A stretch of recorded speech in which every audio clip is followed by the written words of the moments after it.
انتہائی افسوس کے ساتھ یہ کہنا پڑ رہا ہے کہ چند دن پہلے جو شام کے اندر ایک واقعہ پیش آیا ہے بہت افسوسناک ہے۔ آج امت مسلمہ کے لیے یقیناً یہ بڑے دکھ کی گھڑی ہے کہ ایسے عظیم لوگ کہ جو امت کے لیے مثال ہیں، جو ہمارے لیے ایک آئیڈیل کی حیثیت رکھتے ہیں، آج ان کے ساتھ جو ظلم و ستم بہائے گئے ہیں وہ یقیناً ہمارے لیے ناقابل برداشت ہیں۔ چند ایسے ناصور لوگوں نے ایسا حالات پیدا کر دیے ہیں، یقیناً ایک نامور شخصیت جن کا نام پوری دنیا کے اندر ایک بطور حکمران ہی نہیں بطور منصف عادل جج کے طور پر لوگ سمجھتے ہیں کہ عمر بن عبدالعزیز رحمہ اللہ ایک عظیم تابعی کی حیثیت سے جانے جاتے ہیں، اور ان کو خلفائے راشدین میں سے خلیفہ راشد کے نام پہ بھی لوگ معصوم کرتے ہیں، اگرچہ وہ اربع خلفاء سے بعد میں ہیں تو تقریباً 5ویں 6 نمبر پر جو ہے وہ اکثر مورخین ان کو خلیفہ راشد بھی کہتے ہیں۔ ایک امام ہے، ایک عادل ہے، ایک ثقہ انسان ہے، ان کے دور کی بہت ساری مثالیں ہیں، وہ کسی تعارف کے محتاج بھی نہیں ہے۔ اگر ان کے تعارف کی بات ہو تو وہ بھی میں آپ کے سامنے مختصر بیان کر دیتا ہوں۔ سیدنا عمر بن عبدالعزیز رحمہ اللہ مدینہ میں پیدا ہوئے، اور مدینہ الرسول میں پیدا ہونے کے بعد ان کی جو وہاں پہ تربیت ہے وہ بھی عظیم انسانوں نے تربیت کی ہے۔ یہ 61 ہجری میں ان کی پیدائش ہے مدینہ شہر میں، اور اسی طرح 101 ہجری میں ان کی وفات ہے۔ ٹوٹل انہوں نے 40 سال کی عمر پائی ہے، اور ان کی تربیت کرنے میں سیدنا عبداللہ بن عمر رضی اللہ تعالی عنہ اور سیدنا اسی طرح ان کی تربیت کے اندر بہت زیادہ ان کا دخل ہے۔ اسی طرح دیکھیں ذرا توجہ فرمائیں کہ ان کے والد عبدالعزیز جو ہیں وہ بھی مصر کے گورنر رہ چکے ہیں، اسی طرح ان کی والدہ جو ہے وہ بھی کسی تعارف کی محتاج نہیں ہے، وہ بھی ایک عظیم نسب سے عاصم جو ہے وہ عاصم بن عمر بن خطاب رضی اللہ تعالیٰ عنہ کی لڑی سے ہے۔ اس طرح حضرت عمر بن عبدالعزیز کا تعلق سیدنا عمر بن خطاب رضی اللہ تعالیٰ عنہ سے بھی جڑ جاتا ہے، ان کے نواسے لگتے ہیں رشتے کے اندر۔ اس طرح سمجھیں ان کو عمر ثانی بھی کہا جاتا ہے، ان کے منفرد انداز حکومت کی وجہ سے، ان کے عدل کی وجہ سے، ان کے انصاف کی وجہ سے سیدنا عمر بن عبدالعزیز رحمہ اللہ کے دور کے اندر جو مثالیں انہوں نے لوگوں کے سامنے پیش کی ہیں، سب سے پہلے انہوں نے خود احتساب کے لیے لوگوں کے سامنے اپنے آپ کو پیش کیا ہے۔ اس سے پہلے اموی خاندان کے اندر خلافت کا سلسلہ چلتا چلتا یہ 8 نمبر کے جو ہے اموی خاندان کے خلیفہ تھے سیدنا عمر بن عبدالعزیز رحمہ اللہ۔ تو سیدنا عمر بن عبدالعزیز نے اپنے آپ کو احتساب کے لیے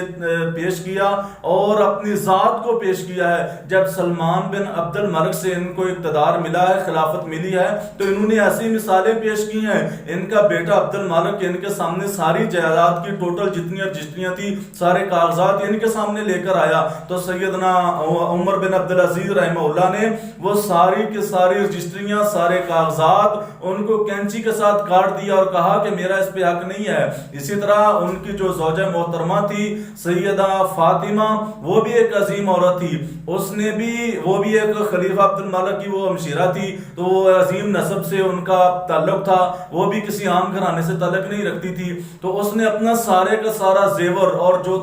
جو ان کے پاس مال و زر تھا وہ سارے کا سارا حضرت عمر بن عبدالعزیز کو پیش کر دیا۔ حضرت عمر بن عبدالعزیز نے وہ سارے کا سارا بیت المال میں جمع کروا دیا۔ عظیم انسان ہے، یقین جانے ایسے لوگوں کے جن کے عدل کی مثالیں یہ تھی کہ جانور جو ہے وہ جنگل کے اندر شیر اور بکری کے اکٹھے چلنے کی جو ہے وہ مثالیں ادھر ملتی تھی، اور جب وہ فوت ہو گئے اب یقیناً لوگ سمجھ گئے کہ آج انصاف جو ہے وہ ہمارا ایک منصف حاکم یہاں سے چلا گیا ہے، تو لوگوں نے اپنے مال بھیڑ کے جو ہے وہ ریوڑوں کی حفاظت کے لیے اپنے آپ کو ساتھ کرنا شروع کر دیا۔ وہ سمجھنے لگ گئے کہ آج ہمارا منصف حکمران چاہتا رہا ہے، جس وجہ سے ہو سکتا ہے کوئی شیر ہمارے جانور پہ حملہ نہ کر دے۔ تو دیکھیں یہ عدل کی مثالیں تھی، جب حکمران منصف ہو تو پورے معاشرے کے اندر جو ہے لوگ امن کے ساتھ رہتے ہیں، انصاف کے ساتھ رہتے ہیں، اپنے اپنے مرکز اور اپنے اپنے محور کے اندر رہتے ہیں، کوئی کسی کے ساتھ ظلم و زیادتی نہیں کرتا ہے۔ ان کو پتا ہے کہ یہ ایسے حکمران ہیں کہ جنہوں نے اپنے آپ کو پیش کر دیا ہے تو یہ دوسروں کے لیے بھی قانون میں نرمی اختیار نہیں کریں گے، کسی لالچ میں نہیں آئیں گے، دباؤ میں نہیں آئیں گے، اور نہ ہی کسی مسلط کا شکار ہو کے یہ کسی قسم کا کوئی ایسا فیصلہ کریں گے جس انصاف کے تقاضے پورے نہ ہوں۔ یقیناً عمر بن عبدالعزیز رحمہ اللہ کے ایسے عظیم انسان کے دنیا میں جانے کے بعد جنہوں نے 2 سال 5 ماہ تقریباً حکمرانی کر کے پوری دنیا کے اندر یہ مثال قائم کر دی تھی کہ جہاں تک ان کی حکمرانی تھی وہاں تک کوئی ایسا آدمی نہیں تھا کہ جو زکوٰۃ لینے والا ہو. ایسی مثالیں پیش کرنے والے عظیم انسان کے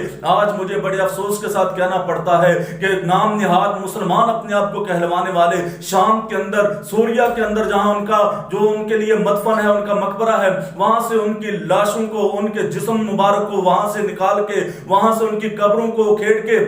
جو ان کے ساتھ سلوک کیا گیا ہے، ان کی لاشوں کے ساتھ جو بے حرمتی کی گئی ہے، یقیناً یہ غیر مسلم بھی نہیں کرتا ہے. جو نام نہاد مسلمانوں نے کیا ہے، یہ ان بے غیرتوں نے یہ کام کیا ہے کہ جو اسلام کے ساتھ بغض رکھتے ہیں، جو مسلمانوں کے ساتھ بغض رکھتے ہیں. کیا ہے ان کو خلافت بنو امیہ کے تعصب میں آ کے ایک عظیم انسان جس کے بارے میں امام ذہبی رحمہ اللہ نے اپنے سیر اعلام النبلاء کے اندر لکھا ہے کہ عمر بن عبدالعزیز عام شخصیت نہیں ہے. عمر بن عبدالعزیز ایسی شخصیت ہے کہ جس کو امام عادل کے طور پہ بھی دنیا جانتی ہے. یہ حافظ بھی ہے، یہ زاہد بھی ہے، یہ متقی بھی ہے، یہ منصف بھی ہے. اس کو اگر دیکھا جائے ایک جج کے طور پہ ان کی مثال نہیں ملتی، ایسا منصف ہے. اگر حکمران کے طور پہ دیکھا جائے یہ ساری رات مصلے پہ گزار دیتے ہیں، اور وہاں پہ یہ جب ان کو نیند آتی ہے، جب تو تھک جاتے ہیں، وہاں یہ آرام کرتے ہیں. ایسے عظیم لوگوں کے ساتھ یہ سلوک کیا گیا. ان کی زوجہ محترمہ جس نے اپنا سارا مال و زر بیت المال میں جمع کروا دیا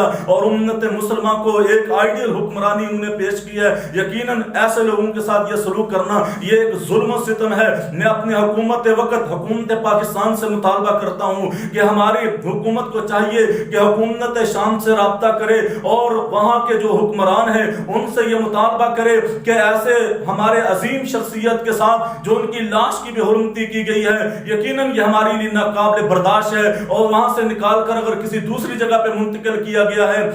یقیناً یہ بھی بڑا افسوسناک پہلو ہے. ان کو واپس اسی جگہ پہ ان کی قبر کو پورے احترام کے ساتھ جو ہے وہاں پہ ان کو پورا خیال کیا جائے. اور ہمارا یہ مطالبہ ہے حکومت وقت سے، اور ایسے ناسور لوگ جو ہے جو معاشرے کے اندر ایسا